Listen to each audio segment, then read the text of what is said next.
हरिः ओम् हरिः ओम् शिव गोविन्द गोविन्द हरि గోవింద గోవింద. నేను శ్రీ వీరభోగ వసంతరాయగా తిరిగి రాకముందే చాలామంది పాపులు ఈ భూమి నుండి తుడిచిపెట్టుకుపోతారు. భారతదేశంలో బ్రిటిష్ పాలన 1858 నుండి 1947 వరకు ఉన్న సమయంలో విపత్తులు శిఖరాగ్రానికి చేరుతాయి.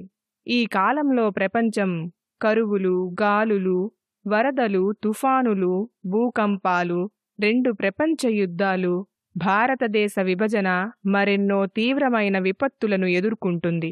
ఫలితంగా పెద్ద ఎత్తున సామూహిక విధ్వంసం జరుగుతుంది.